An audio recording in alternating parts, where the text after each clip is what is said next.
I am Ferdinand Marcos, and I am the President of the Republic of the Philippines. I stand today on behalf of 110 million Filipinos. Good morning, Kongs. Tama po ba yung intindi ko sa mga answers ninyo kanina? Okay lang po sa inyo na June na mag-start after the elections yung trial. There's no call to hold the trial during the break? Since the Constitution provides that trial shall proceed forthwith, if we interpret forthwith, dapat po sana as soon as possible yon.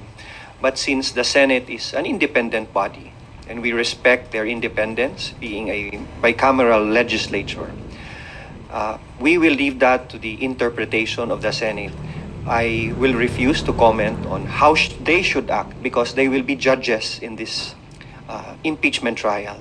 And we accord them with the utmost respect and that they should act with utmost impartiality without any influence from the prosecution or from the respondent or the defendant. So, sana po maagapan ang pagsimula kasi the sooner that the evidence can be laid down, the sooner that due process can be exercised, the sooner can the issues pending before us can be resolved. So, sige po, sana po maagahan dahil handa naman ang prosecution team. But sir, so as you mentioned, it's written in the Constitution that trial should proceed forthwith. But can you point us to a specific rule lang po or part of the Constitution where it states that the Senate can hold the trial even when Congress is on break po? When you say forthwith, hindi nakasabi doon kung saan sa Constitution na pwede may break. Every year before session opens, every legislative Congress, kunyari 19th Congress, the Senate Secretariat and House Secretariat together with the duly elected Speaker, inuupuan muna nila yung legislative calendar for that year.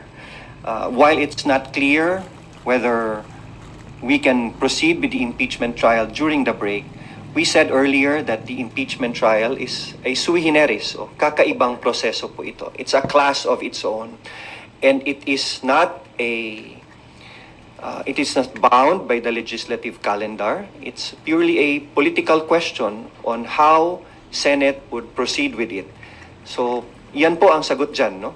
Hindi po nakatali yan sa black and white, and we will see how the Senate would react on and act on the impeachment complaint.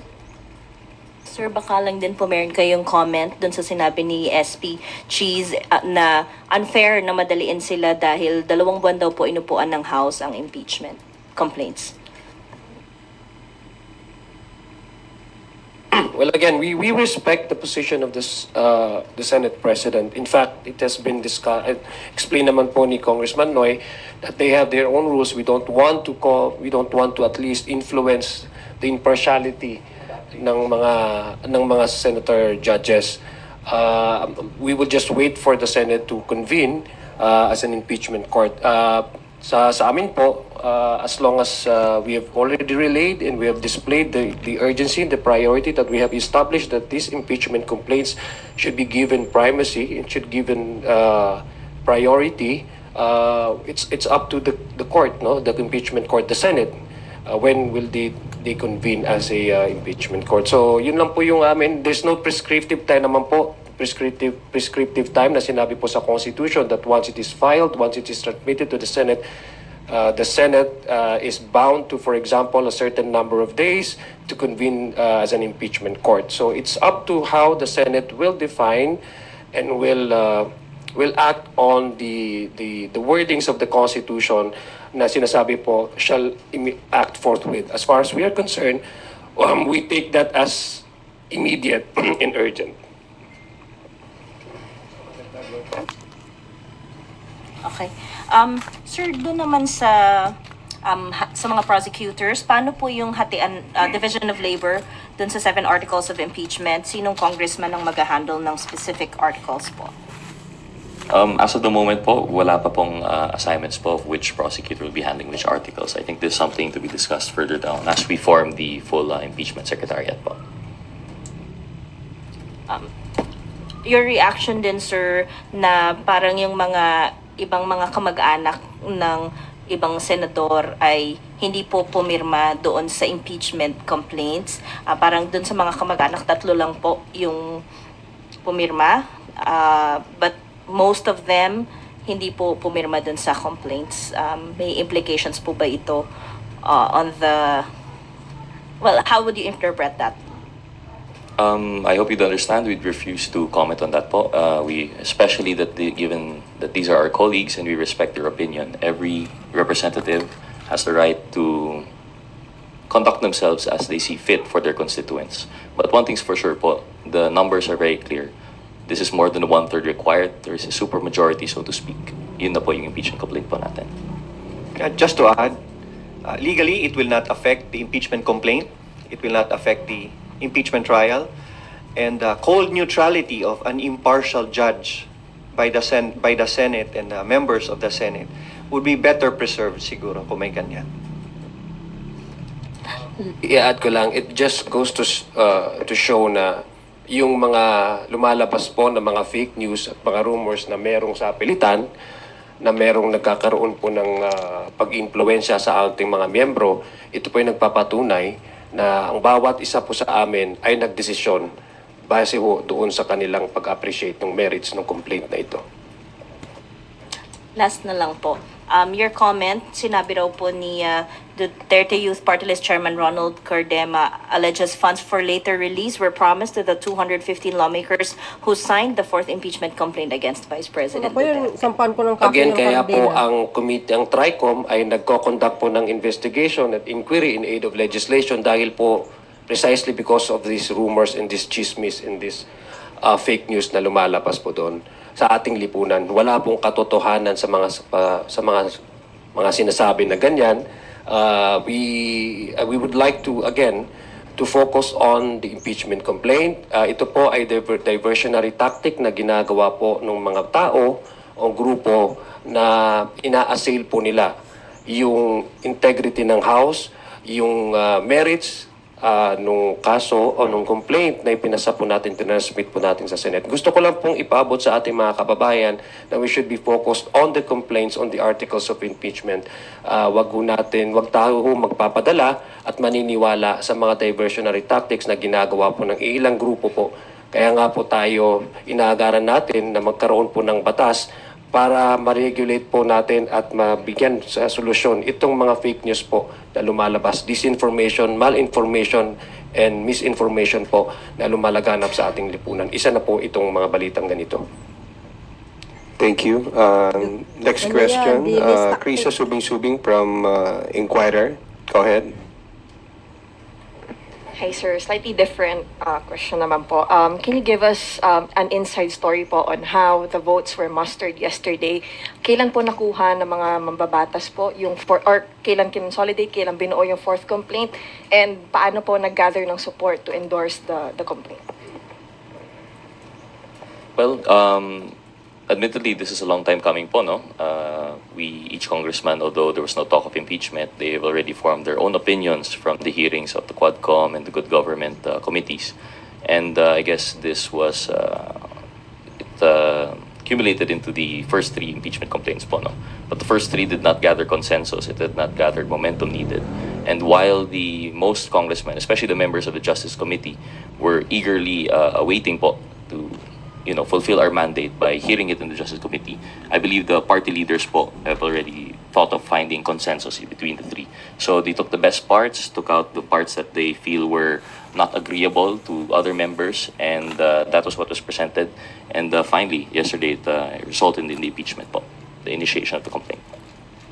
There were party consultations, and considering that there were 3 previous impeachment complaints filed, nakabuo ng mas matatag at mas klarong impeachment complaint na nakakuha ng suporta at kumpiyansa ng mga congressmen. That is why with this 4th impeachment complaint, which is clearer, where the evidence is presented in a stronger manner, it gave confidence to more than 200 or 215 congressmen to act as complainants in this impeachment complaint.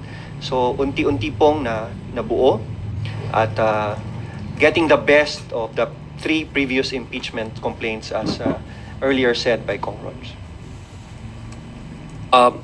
Idagdag ko lang po, no, simula po nung tumangka po tayo ng mga complaints, 3 pong complaints ito, impeachment complaints,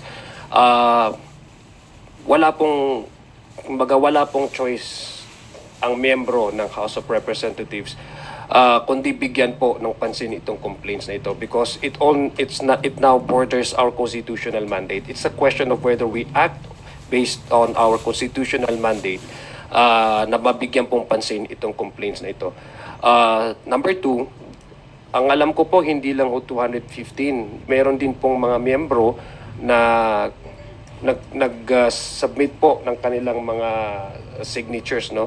Kung titingnan po natin na nasa 225 na po kung di ako nagkakamali. But the signatures that appeared to be initially published in the media at saka yung nalakap po natin ay 215. Those are the members who were presently physically present during yesterday's filing of the 4th complaint. Meron din pong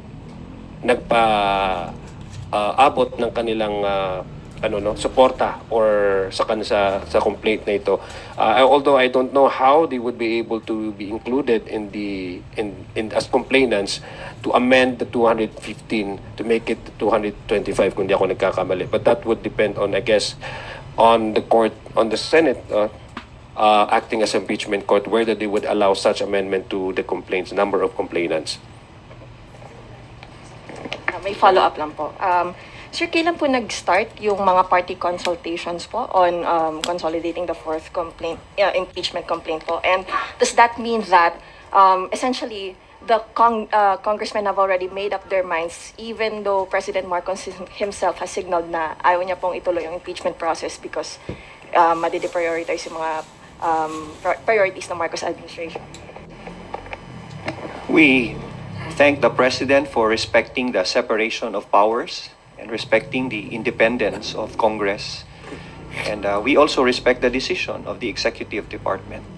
As far as party consultations are concerned, it's been ongoing since the first impeachment complaint has been filed. Internally, depende sa partido. Depende sa kanilang approach kung magtatanong sila internally kung may pabor ba sa impeachment, ano ang klase ng articles of impeachment ang nakakarapat. That is why nabuo itong 4th impeachment complaint where there is a consensus of more than 200 members who signed kasi mas malinaw itong impeachment complaint at mas matatag ang paglatag ng mga articles of impeachment.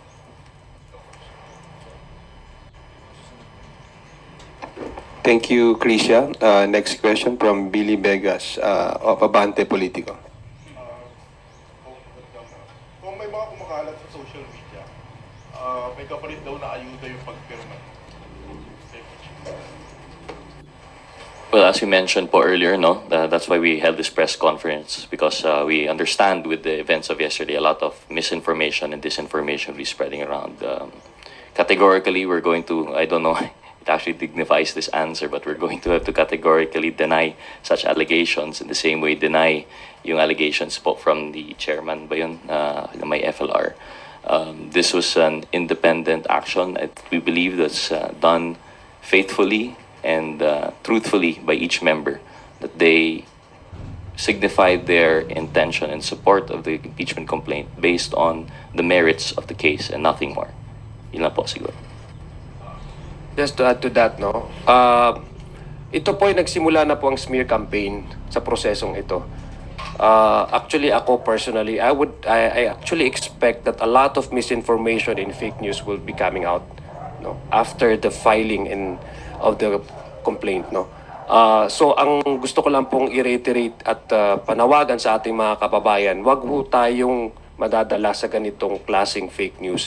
Kasi ito po ay paraan para ilihis kung ano po yung talagang merits nitong prosesong ito. Yung mga complaint po, meron pong betrayal of public trust, meron pong mismanagement and yung utilization ng pondo ng bayan, meron pong issue dito na whether as highest or second highest official of the land would be allowed to contract an assassin to kill a sitting president, the Speaker of the House, and the First Lady. Yun po yung mga nandoon sa Articles of Impeachment. So gusto ko lang pong ipanawagan sa ating mga kababayan, kung meron po tayong nababalitaan ganito, ito po ay mga diversionary tactics. Ililihis po nila yung attention natin doon po sa proseso, and at the same time to smear, to degrade, and to put question in our mind na ito pong prosesong ito ay hindi tama. Yun po ang gusto nilang ma-achieve sa mga ganitong fake news at misinformation na lumalabas. Kung I understand kung babanatan kayo ng mga critics, kaya lang meron kasing post dito si Congressman Lord Suwan. Ang sabi niya, to my supporters, I know you stand with me. Rest assured na you the scam. Well, yes, kanina pong umaga nakausap po namin si Congressman Lord Suwan. Unang-una po, dinideny po niya categorically na hindi po yan totoo. Isa po yan sa paraan na sinasabi ko nga, mga fake news. In fact, I would personally expect na meron pong lalabas din na mga balita tungkol sa akin. So ito po, sabi ko nga po, simula po nung nagkaroon tayo ng impeachment process, unti-unti pong lumalabas ito na pinipreempt nila po yung magiging resulta nito at dinilihis po nila yung atensyon ng ating taong bayan. I would personally say that Congressman Lord Suwan is one of the most decent members of the House of Representatives. Hindi po niya ugali na kung basta-basta lang siya maglalabas ng ganong klaseng information na alam naman po niya na po pwedeng makasira sa kanya. Number two, wala pong katotohanan yan, yung mga ganyang balita na meron pong ayuda na kapalit. Ito po ay isang constitutional obligation na binigay po sa amin ng Constitution. Hindi lang ho ito prerogative, hindi ho ito discretionary power. Ito po ay mandato at obligasyon ng bawat isang miyembro ng Kongresong ito para ipaabot sa Senado na kung meron mang hindi magandang gawain ng isang opisyalis specified under the Constitution, the President, the Vice President, Ombudsman, mga Justices of the Supreme Court, COMELEC. Andun po, enumerated po yung mga official na to. Kung meron pong complaint galing sa ating taong bayan, remember, 3 complaint po ito, wala pong choice ang membro ng House of Representatives but to hear and make sure that these complaints will see the light of the day. May dagdag lang po, no? And this is setting aside yung impeachment issue po muna. I'm speaking not as a prosecutor, but as a member of the TRICOM. As mentioned by Kong Zia, this just highlights the importance of the hearings that we are conducting there. This is a prime example of how misinformation and fake news are used not only to disrupt the personal lives, but the public functions of our government now. So I hope that yung sa ating mga kababayan, we continue to be vigilant and to really double check and fact check po, no, all of these informations coming out. Kasi lumalabas po, fake statement, fake page. Yun lang naman po. Idadagdag ko lang po sa mga fake news peddlers, tatayuan po namin ang obligasyon namin at mandato po binigay sa amin ng Constitution, no matter what you do. Maybe this is a good time also to thank the media corps of Congress for maintaining integrity in journalism. Magiging matatag po ang propesyon ninyo kung wala yung mga fake news na galing sa ibang tao na hindi naman accredited. Kaya magtulungan po tayo to maintain integrity in media, maintain integrity in journalism, because you will be our partners in transparency and in accountability.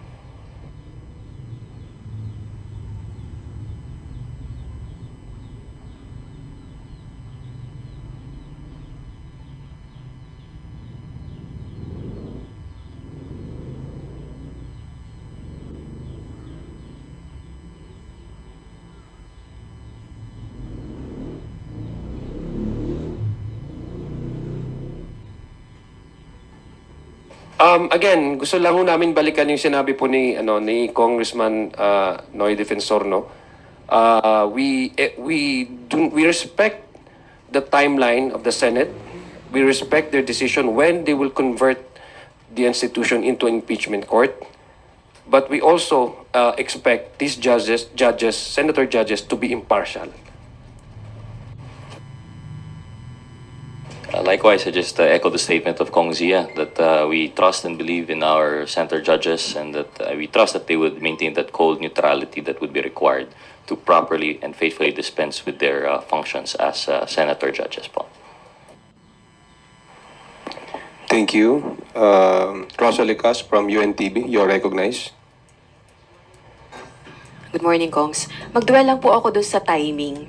Bakit po itiniming yung pong endorsement ng more than one-third ng House members ng fourth impeachment complaint? At ito nga po yung sinasabi ni SP Cheese na hindi pwede sa kanilang isisi yung pag-aksyon sa impeachment complaint dahil last session day nyo po in-endorse yun pong fourth impeachment complaint. As one of the prosecutors, I won't point fingers to anyone. Na-transmit na namin sa Senado at we won't put pressure on the senator judges, and we won't put pressure on the Senate to convene as an impeachment court. It's just that the Constitution provides for the trial shall proceed forthwith. And ganun lang po, kasimple para sa amin as part of the prosecution. And that's what's stated in the Constitution, and we're not saying na minamadali namin sila. So, ibig sabihin po, wala rin kayong anumang plano to compel the Senate, for example, maghain ng mandamo sa SC? I have no idea of that move on the part of the House of Representatives. At personally, kahit ako, hindi ko gagawin yon to force the Senate. Rog, do you want to say something? Well, no, I only have to agree. This is we can't speak for everyone, but I think everyone would agree. This is something that we will absolutely not do. We respect the Senate. Although we have the constitutional mandate to initiate the impeachment, the trial itself is a mandate of the Senate, and we respect that. And we look forward to the release of the rules po and how they will go about it. Another question po. Total nababanggit nyo naman rin po yung diversionary tactics, pero one of your colleagues, si Representative Ungab, said diversion daw po from the real issue na 2025 budget controversies, yung impeachment versus VP Duterte. Ano po yung take nyo dito? And sabi niya rin po ay futile exercise na raw po dahil when Congress resumes on June 2, 6 session days na lang po ang meron at sinetiya na po on June 13.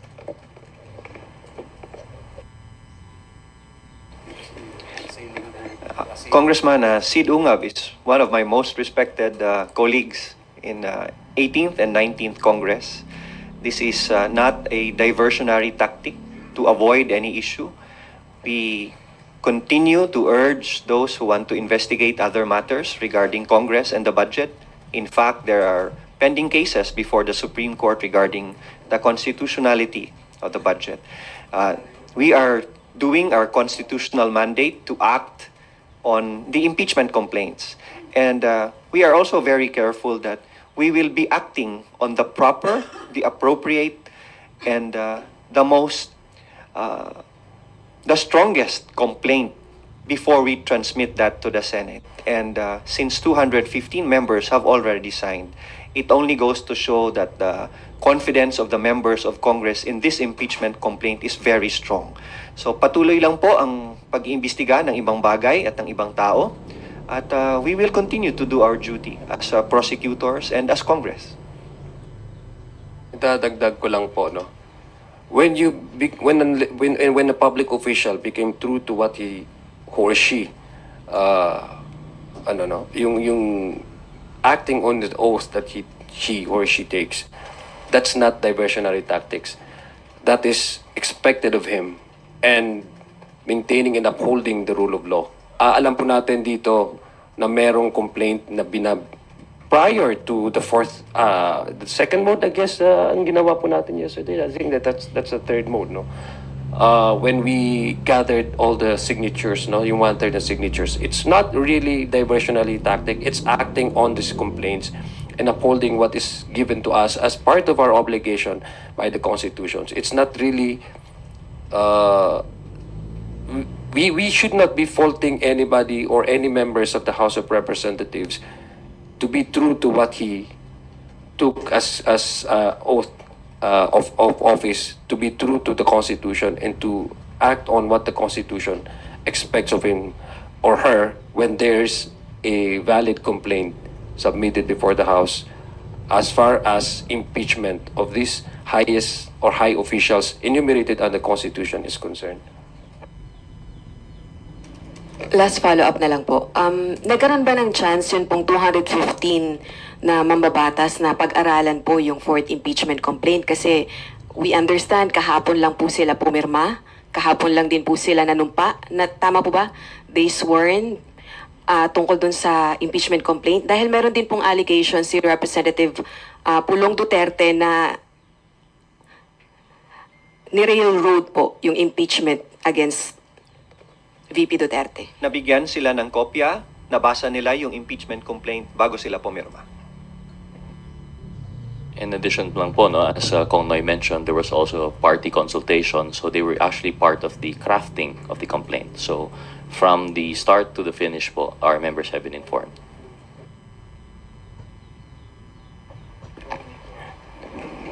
Gusto lang po natin emphasize, no, 215 members of the House are the complainants. So wala pong, ito pong proseso na ito ay nandyan po sa ating saligang batas. Hindi po railroading. That's just what is one of the ways on how to forward impeachment to the Senate, no. Wala pong railroading. It's laid down in the House, in the Constitution, that once you secured a 1/3 of complainants from the membership of the House of Representatives, then it goes directly to the plenary. Thank you. We will take a question now from Marian Enriquez of TV.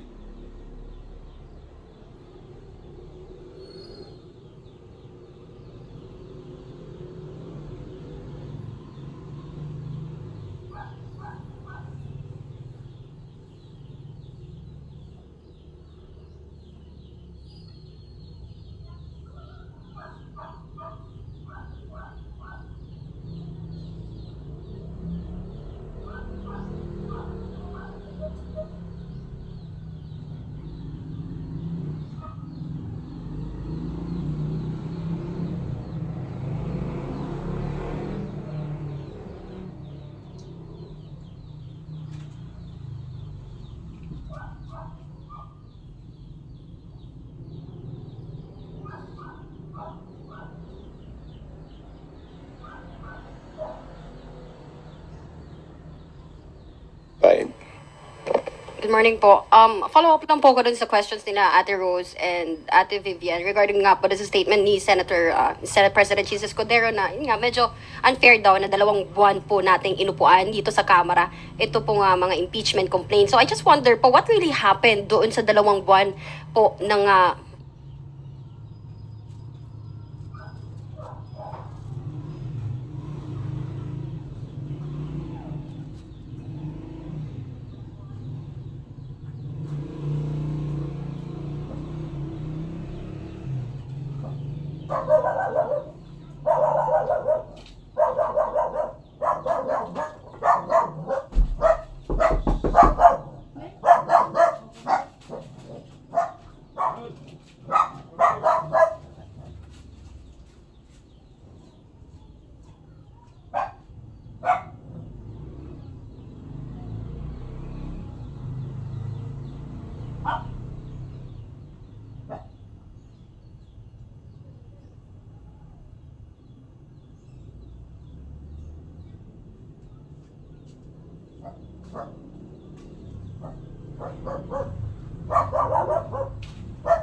since December may party consultations, I understand, and hindi nyo naman po minamadali no, kung kailan po sila magko-convene, and understandably, June pa.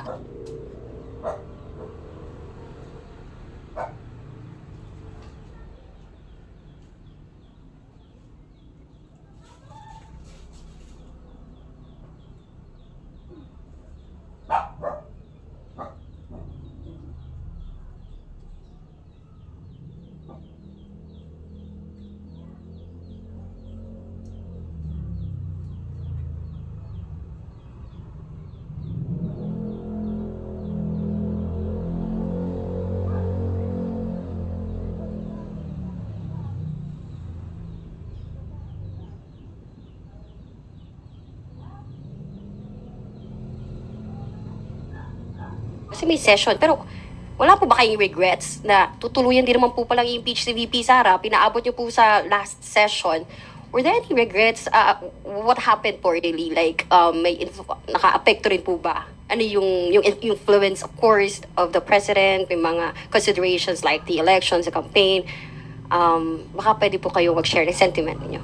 No regrets because we filed the best impeachment complaint there is. And we leave it to the Senate for them to study it, for them to prepare their rules, update their rules of procedure for the impeachment trial. And we leave it to each and every senator to study the impeachment complaint and the articles of impeachment. Kaya po sinasabi namin na kahit tumagal sa amin, ay nabigyan naman ng panahon ng mga partido na magkonsulta at magsuri, and we will give that same opportunity to the senator judges once they convene as the impeachment court. It's just that it's the Constitution, not Congress, who says that trial shall proceed forthwith. That is why when the Senate President said that we will study the complaint, we will update our rules, and we will prepare, we will respect that. I agree po with Kong Noy, and in addition po, no, I just think the personal opinion po, I can't speak for everyone, but I think that the Congress is just trying to stick to its duty, constitutional mandate, in that it is the initiation of the complaint is lodged with Congress. We want to come up with the best complaint possible. The timing, I guess, would be not irrelevant po, no? It would be coincidence. It's not deliberate.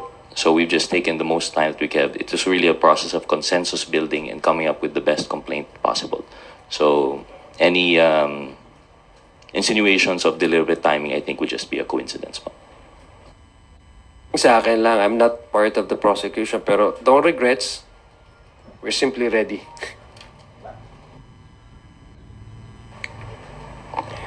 Thank you. Dwight Dilon from Rappler. Hello po, good morning po. Just more on the inside story of what happened. Sino po yung nag-coordinate nung caucus kahapon? Tapos paano na-coordinate yung meeting na yun? The party leaders. And also po pala, who drafted or who helped draft the complaint, the fourth complaint? Unfortunately, I wouldn't be able to answer fully po, no? But from our understanding with the same parties, it would be our party leaders po. For example, in my case, I was contacted by the PCFI. So I think it's the same po with all of our other members. So the answer would lie with them po. Okay po. And what was the prevailing sentiment among lawmakers who did not sign? I understand you can't speak for, let's say, the people who are closely allied with the Dutertes who have been vocal for a few months now about against impeachment. Pero sa lakas, there were at least a dozen lawmakers who did not sign the impeachment. Sa NUP, I think there are some. Sa PCFI, parang mas mixed yung division between people who signed and did not sign. Ano po yung prevailing sentiment? Bakit hindi nila pinirmahan? Were they taking into consideration kung the coming elections? Dahil, syempre, there's a possibility of upsetting the Duterte base. Well, first of all, for those who did not sign, it did not affect or it will not affect their standing as members. Wala kaming masabing masama sa kanila. Maybe it's safe to say that for those who did not sign, there are personal dynamics within their jurisdiction kung bakit hindi sila makasign. Maybe there are personal relations that they took into consideration whether they will sign or not. And we respect that. Marami kaming pumirma, marami din naman silang hindi pumirma. Kaya masasabi mong walang pilitan at walang regret ang hindi pumirma, wala ring regret ang pumirma. Naging factor po ba yung INC block vote? Kasi last month po, they held a rally opposing the impeachment of the Vice President. In all our districts, especially sa party list kasi national ang kanilang coverage, we will continue to serve as members of the House. We will continue to provide service and assistance as government officials to every Filipino, whether they are Catholic, they are INC, whether they are from Mindanao, Visayas, or Luzon. Personally, it did not affect para sa amin. This is a judgment call as part of the House of Representatives, as lawyers, that there are serious and grave grounds to consider an impeachment trial. Kaya po pumirma ako. It's part of my duty to participate in an impeachment trial where there is a clear violation of the provisions of the Constitution, especially if there is betrayal of public trust and high crimes. Kaya yun lang po ang naging konsiderasyon and nothing else. And last na lang po from my end, why risk the possibility of being challenged at the Supreme Court? Especially since, while you have this view that the Senate can conduct a trial on break, it's not like a universal view. Of course, that will be, the Duterte camp might exhaust all possible avenues to delay the trial, kakatok sila sa Supreme Court. Why did you not siguro wait until next Congress na lang bago i-initiate yung impeachment complaint? Why is this so urgent? I have been part of the Committee on Constitutional Amendments since my very first day in Congress. And every opportunity for Congress or Senate to elevate an issue to the Supreme Court gives us more clarity when the Supreme Court interprets the Constitution. Not only in amending the Constitution, but in interpreting impeachment proceedings under the Constitution. If this move by the House of Representatives to file the impeachment complaint and transmit it to the Senate and see if it can pursue an impeachment trial even during the break, if this will be challenged before the Supreme Court, we welcome it, so we will settle this issue once and for all. From my end, no, this legal recourse available to the other parties should not be a deterrent for the House to act on its constitutional mandate. So, yun po yung aking palagay na hindi po, sabi nga po ni Congressman Noy Defensor, na if there are high crimes, violations, especially kung yung first three articles, culpable betrayal of public trust, culpable violations of the violation of the Constitution, these are high crimes. I think, tapos couple that with an actual complaint submitted and endorsed by members of this House, I think the House should not be tied up with how the other parties would, as a matter of legal recourse available to them, na tied up kami doon sa magiging response ng other parties. So, focus lang po ang House of Representatives doon sa pagbibigay liwanag at pagbibigay diin at pagbibigay primacy consideration doon po sa mga final na mga impeachment complaint dito po sa House of Representatives. Just to add lang po, no, and I agree with si Kong Noy, just to reiterate, the timing is a consequence of consensus building and building a proper case that most congressmen would see fit to be filed as a basis of the impeachment complaint. That the timing now would lend itself vulnerable to any challenge. I agree 100% fully with Kong Noy. We have to pursue our constitutional mandate to file this complaint, and we eagerly anticipate any clarification that the Supreme Court may provide on this matter. Thank you po. Thank you. Yanes Kapanti from GMA Online. You have the floor for your question. Hello, sir. Good morning po. You mentioned po kanina this impeachment complaint is a long time coming. So, would you say that this impeachment of the Vice President is a logical conclusion given what you've discovered during the House inquiry? Personally po, no, I can't speak for everyone else, but I believe I mentioned that it's a long time coming. We all had our own personal opinions that came out of, for example, yung Quad Committee and the Good Governance committees. But personally, as an active member of those committees, I feel that this is culmination and vindication of the findings that we have had there. I guess this is a logical conclusion of what we have been discussed during those previous committee hearings, that the end result would be the actual filing of the impeachment complaint. This is also a logical conclusion of the actuations of the Vice President herself.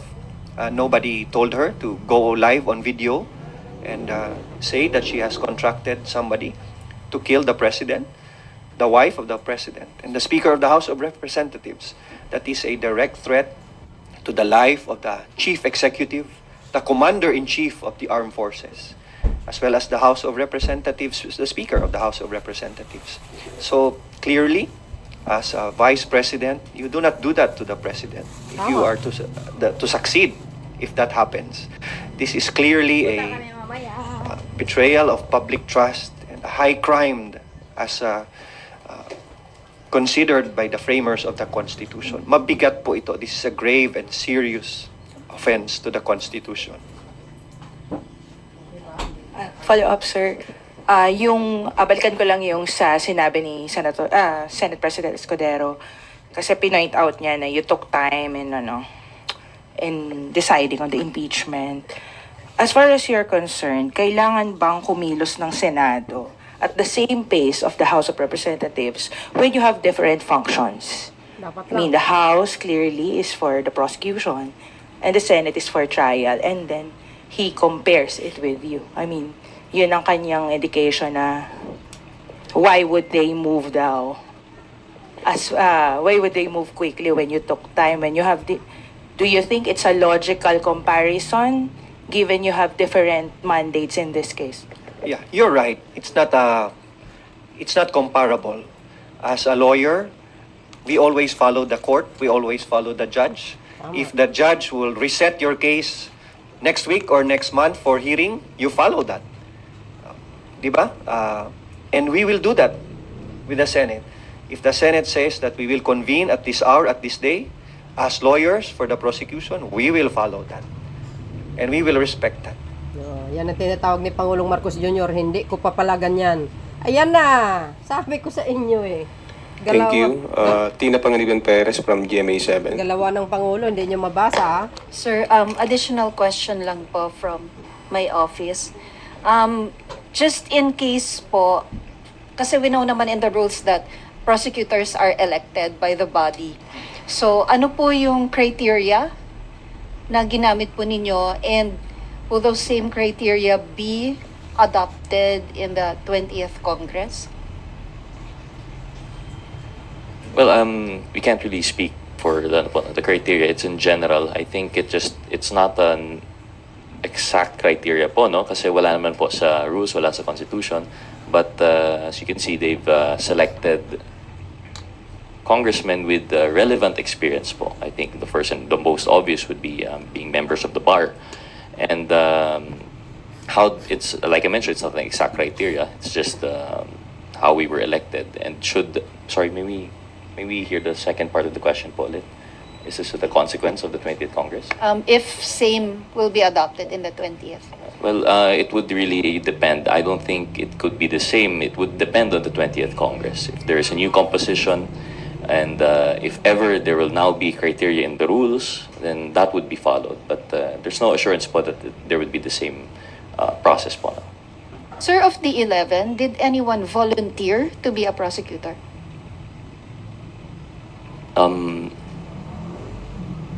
To volunteer, none that I know of, none that stepped forward. We were elected by our peers, and we accepted it as our constitutional duty. But again, I cannot speak for the other prosecutors. I'm only assuming that the experience would be the same as mine.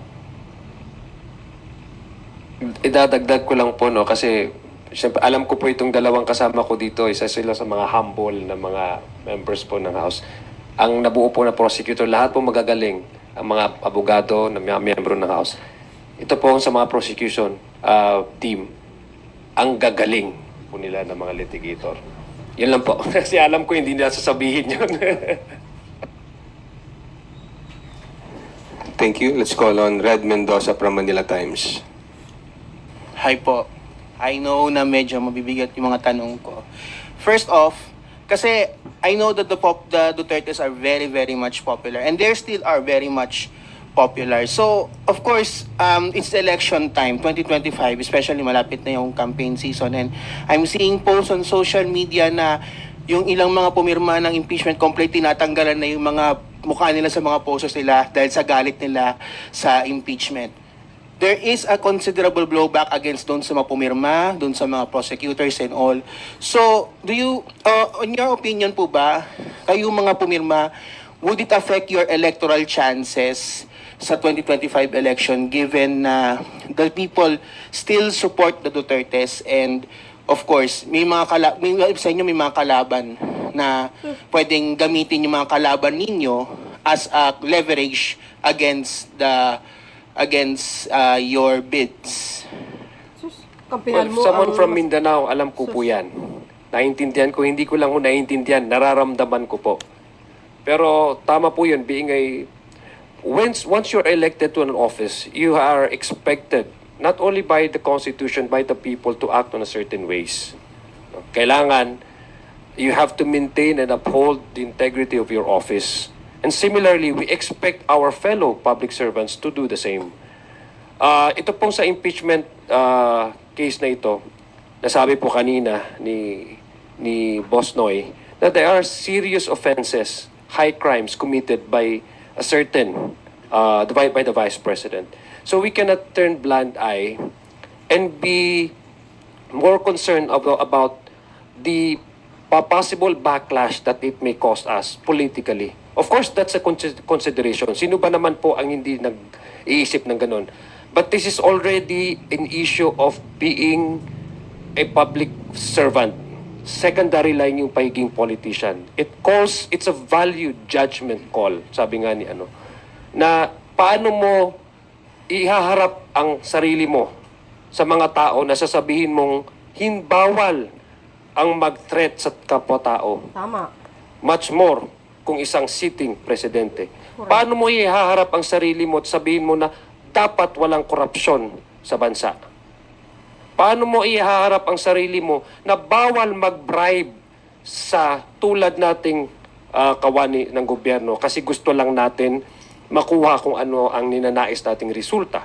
Tama. Paano natin iharap ang sarili natin sa ating taong bayan na sasabihin mong kung ang mandated na isang ahensya ang magbigay at mag-audit tapos binigyan ng mandato ng isang konstitusyon ang isang ahensya para kunin ito at suriin kung paano ginasta ang taong bayan, sabihin mong sabihin mong dapat i-uphold yun. Paano namin iharap? Ako lang, I'm not speaking for the entire membership of the House. Paano ko iharap ang sarili ko sa aking mga botante? If I turn a blind eye and just simply concern myself with the possible popularity that I may get once if I associate myself with who is popular and who has.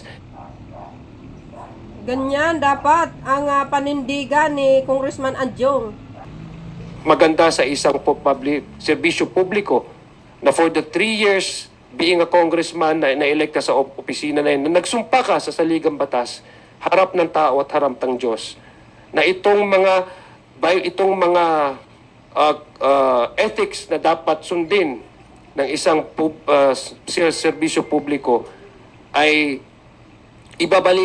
babaliwalain mo lang just because you are more concerned of the popularity that you may get or the votes that you may get. Paano ho namin para sa akin, paano ko po iharap ang sarili ko sa aking mga botante if I turn blind eye on these high crimes that were committed blatantly under the sun, no? Kumbaga parang so much blatantly that we cannot even ignore to a point that I can no longer turn a blind eye on these allegations and just simply brush it off simply because I am from Mindanao. I think it's time for us to be more circumspect in really trying to approach the issue when it comes to a certain area na sasabihin natin na hindi to pwedeng gawin ng isang publiko, na ang dapat ang magiging basis natin yung pagiging Pilipino natin. Tama. Rather than yung pagiging regionalistic po natin. Correct. I think it's high time that we should approach the issue based on our being patriotic as not just as a public servant but as a Filipino, because we are all of us are expected to uphold the Constitution, and it's our civic duty to promote yung decency in public office. Yan, si Congressman Adjong, may Congrats. panindigan. Hindi kumakampi sa mali, sa tama. There Very well certainly will be consequences to every elective official. Ay, nako, mga But tanong mo. if I did not sign this impeachment complaint, and if I did not accept the election as prosecutor, coming from Iloilo, there will be far bigger and worse consequences if I turn my back on violations of the Constitution and I will not do my constitutional duty to prosecute it. Congrats. Trabaho nila yan eh. That is a political question, and we will see the results in the May 2025 elections. And that is the right, sacred right of every Filipino people to decide who their representatives will be. See? But insofar as we're concerned with the constitutional duty to pursue this impeachment complaint, we will do our duty without fear or favor, Yan ang not to mga be decided by popularity, The best. but decide with truth and justice. Yun lang po. You know? Last na lang po on my end. Yan ang Kasi you mga said, Kong Lawrence, na you're going to do information campaign sa grassroots. Are you going to use the campaign, the local election campaign to siguro push the people na ito yung desisyon namin na in-impeach si VP Sara, ito yung naging desisyon namin, ito yung facts, ito yung naging articles of impeachment. Are you going to use that as possible campaign material po ba when the local campaign begins in March? Not necessarily campaign material, but I have a platform since it's election, and it's my duty to educate my voters, my citizens in my district, to understand what the impeachment is about and what are the allegations all about. It's their duty to understand that there is a constitution and there are limits to what elected officials can do and not do under the Constitution. So isasama ko po yan. Bakit nangyayari ito? Ano ang dapat nating gawin? At intindihin nyo kasi tuwing bumoboto kayo, kada eleksyon, yung mga opisyal na nakaupo, dapat magsilbi yan sang-ayon sa ating konstitusyon. Dapat alalahanin nila na ang pwesto nila sa gobyerno ay utang na loob nila sa tao. And it's not a cause for them to abuse their power when they're in government. Correct. Yan ang mga abogado na magaling, na mga congressman. Okay na po. May panindigan, hindi kumakampi sa mali.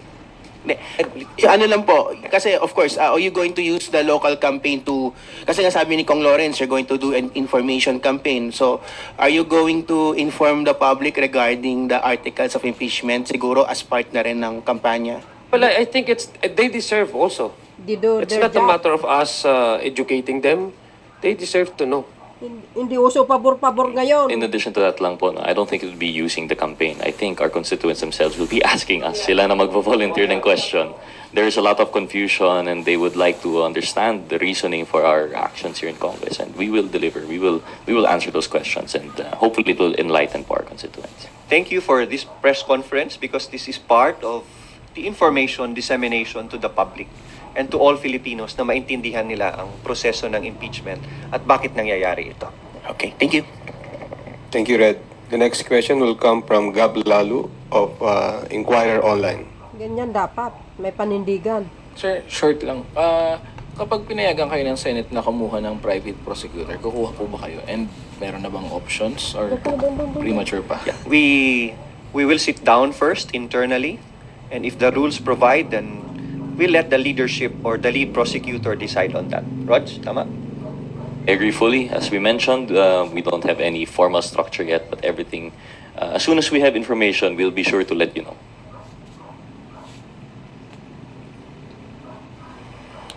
Thank you, Gab. Linas Kapanti from GMA Online.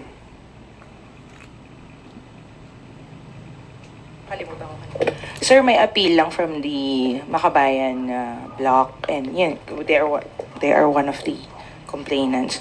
Magko-consider ba kayo hiring private prosecutor from the ranks of the complainants? Not necessarily yung Makabayan lang, pati yung tatlong grupo na yun. There are lawyers in their ranks. Are they being considered as part of the prosecution team bilang private prosecutors? We can't speak for the wisdom of the lead prosecutor, seeing as no one is designated yet.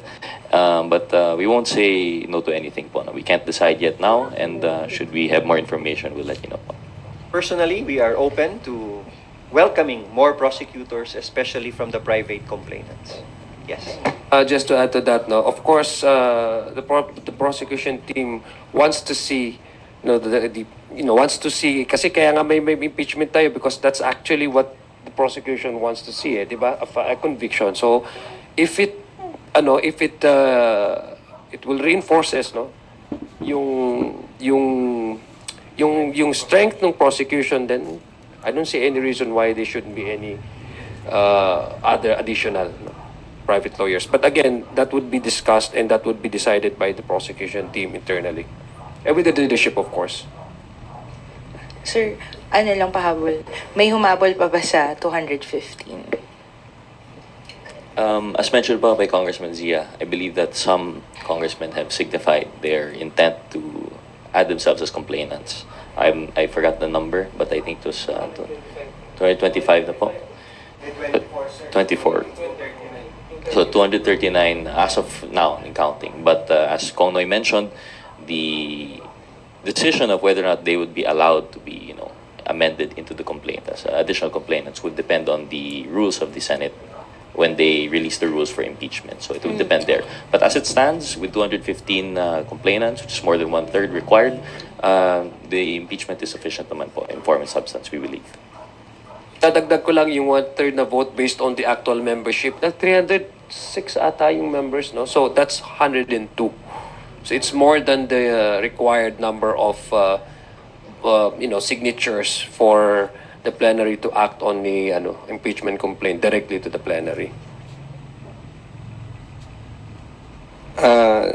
Sirs, meron lang dalawang phone-in questions from Earl Tobias of IBC News.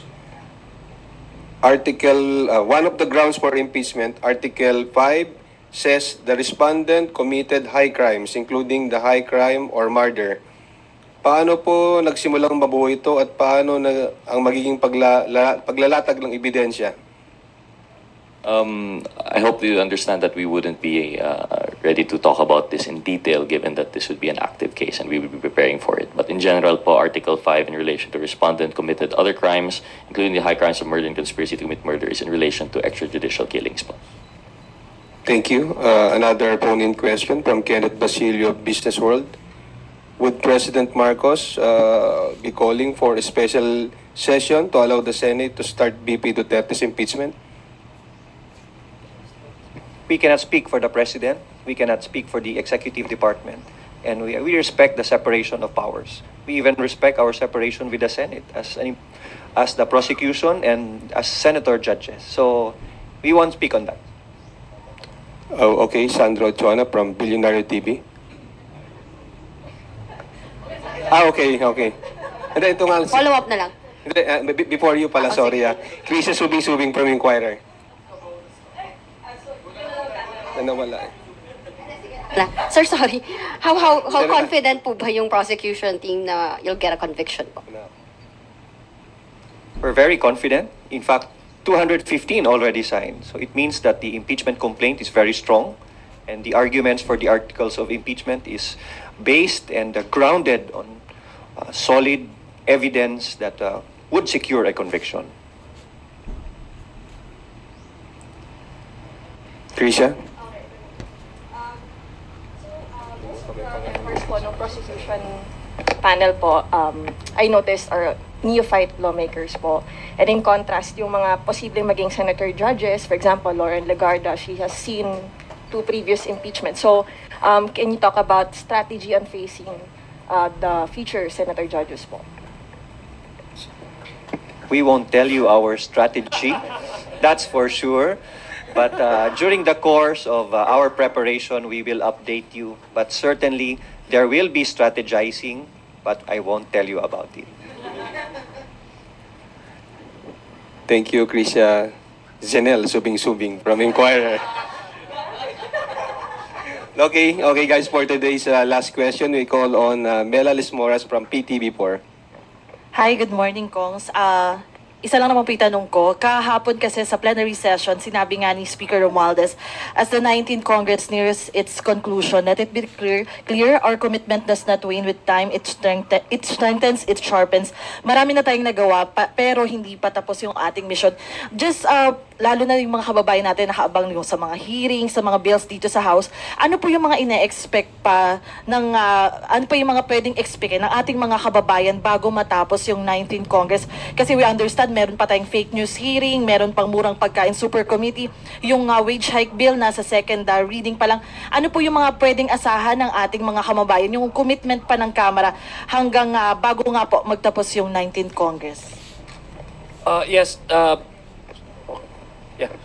patuloy-tuloy pa rin po yung ating mga committee hearings. No? Alam ko on recess tayo pero may mga pending legislation po pa po na considered to be priority ng ating leadership. So tuloy-tuloy na po yan. Tama po yung sinabi mo. Andyan din po yung TRICOM. I think hindi ako nagkakamali, magkakaroon din po ng follow-up hearings ang TRICOM, maybe ang Quad, magkakaroon din po ng succeeding hearings no, while on break.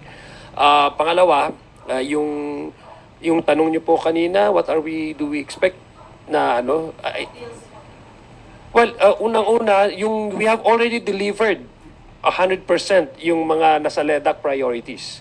So that's ito po yung kaya nga po tayo ngayon we have more time to conduct investigation in aid of legislation to mga inquiries because we have already fulfilled and delivered the LEDAC priorities as indicated doon sa mga priorities po ng ating administration. So of course, while on break, magkakaroon din, expect po na mayroon pong mga hearings na So marami po kung kayong trabaho, House Media Corps. So marami po tayong gagawin pa. So just in addition lang po, no? I mean, I think Kong Zia summarized it well. There was plenty of action that would allow the committee chairman to have their hearings during the break.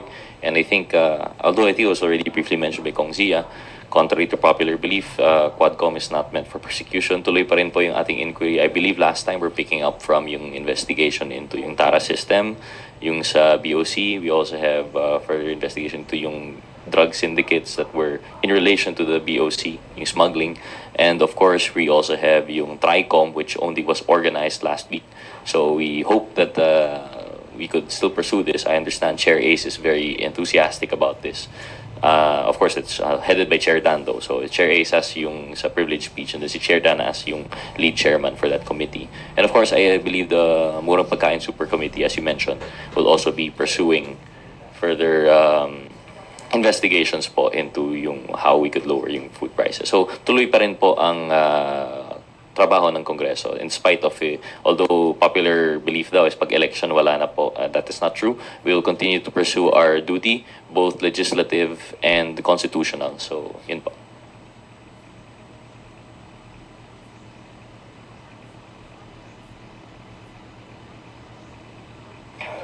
Thank you. Before we conclude our press conference, we invite our honorable House leaders to give their short closing remarks.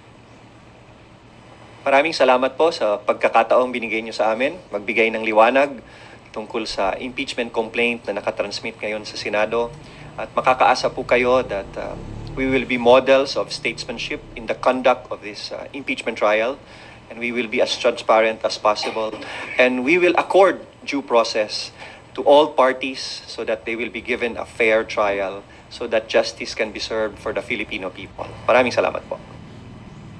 Likewise, thank you po sa inyo, our friends in the media. I understand there were a lot of questions and I'm sure there are more questions. Hindi pa namin masagot lahat. We will try to fulfill our duties and mandate faithfully, and once we have more information that we could share, we will be more than willing po to let you know. So we'll keep you updated and we hope to have more of this. Thank you very much po. Para po sa akin, maraming salamat po sa ating mga media friends sa pagkakataon nito. Naliwanagan po yung mga gusto nyong maliwanagan. Sana po ay nakapagbigay kami ng mga information at mga update po sa inyo para po mas mapaganda at mas maliwanag itong usapin na ito ng impeachment po. So ako po ay masaya dahil kasama ko po itong dalawang prosecutors na ito, mga magigiting, mga gandang lalaki, mga galing na mga miyembro po ng House. Again, we thank you, House, our media friends, our media partners. We thank you for your time, and we hope that we can engage with you more as we go along with this impeachment process. Marami pong salamat. Magandang hapon po sa ating lahat. Assalamualaikum warahmatullahi ta'ala wabarakatuh. Panood nyo, napakinggan nyo, yan ang may tamang panindigan.